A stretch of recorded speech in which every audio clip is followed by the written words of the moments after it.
Hello friends, આજે આપણે કરીશું બ્લાઉઝની બેક સાઈડ ડિઝાઇન સ્ટિચિંગ. તેના માટે આપણે અસ્તરવાળું બ્લાઉઝ લીધેલું છે.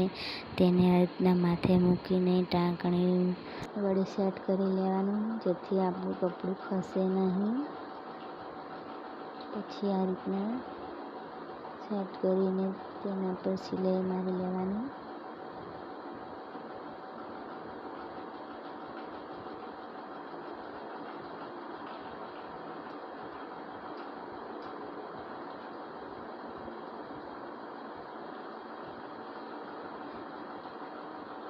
આપણે સાદીની સિમ્પલ ડિઝાઇન બનાવીએ છીએ, જે દેખાવામાં પણ સારી લાગે.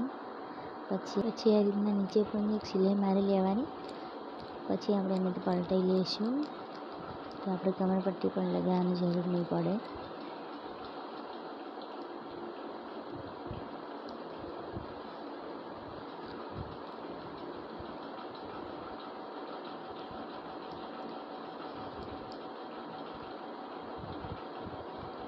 વધારાનું બધું કાપડ કાપી લેવાનું.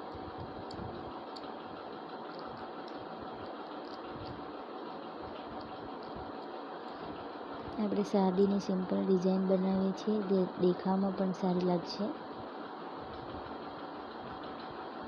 પછી આ રીતના નાના નાના કટ લગાવી દેવાના, જેથી ડિઝાઇનનો શેપ પણ સારી રીતના આવી જાય. કોઈ પણ ડિઝાઇન બનાવીએ તો આ રીતના કટ લગાવી જ દેવાના, જેથી આપણે જે પણ ડિઝાઇન બનાવીશું તેનો શેપ સરસ રીતે આવશે.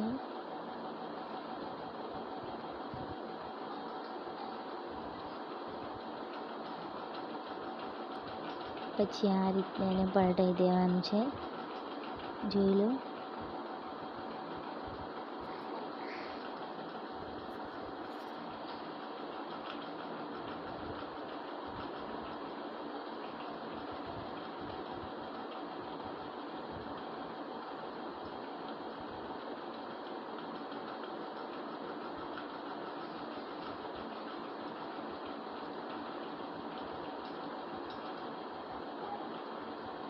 આ રીતના કપડું સેટ કરી લેવાનું.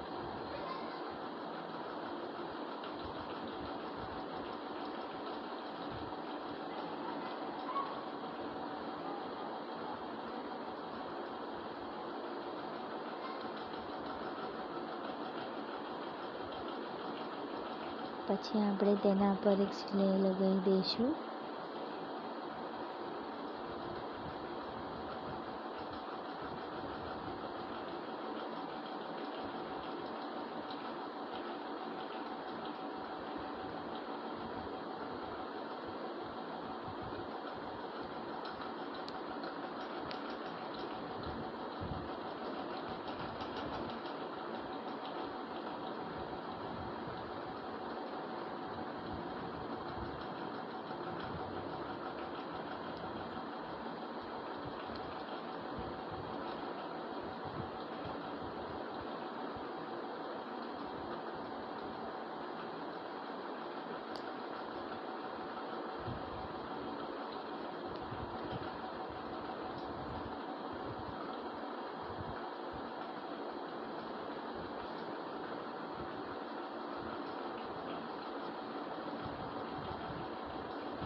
આપણે આ રીતના બધે સિલાઈ કરી લેવાની, જેથી આપણું કાપડ પરફેક્ટ રીતના સેટ થઈ જશે.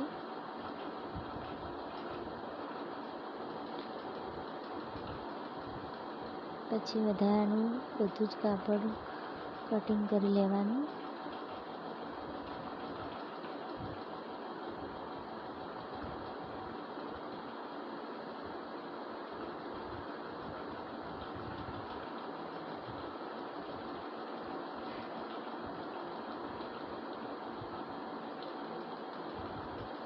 પછી આપણે પાછળ ટક્સ લેવાના છે,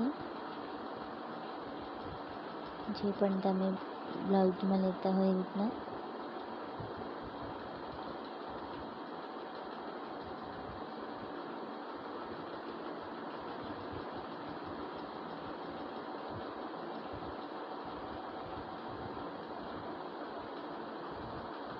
પછી આપણે લેસ પટ્ટી લગાવવાની છે.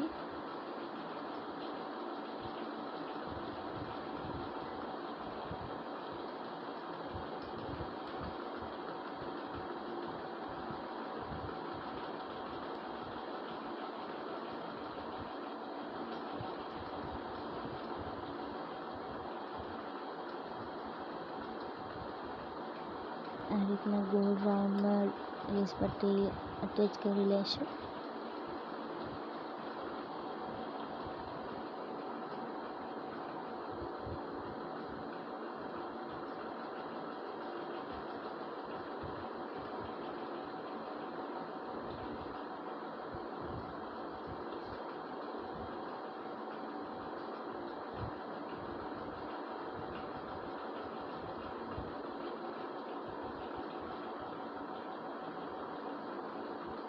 ફરી એકવાર લેસ પટ્ટી અટેચ કરી લઈશું.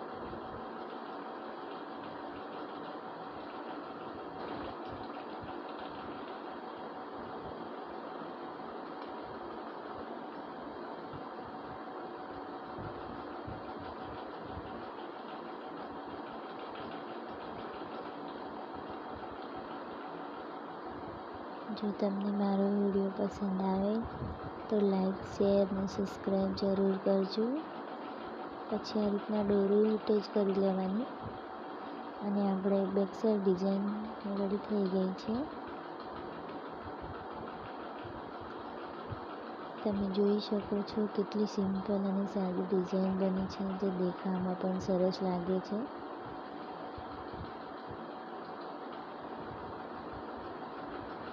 તમે કુર્તીમાં પણ આવી ડિઝાઇન બનાવી શકો છો. જો પસંદ આવી હોય તો લાઈક જરૂર કરજો.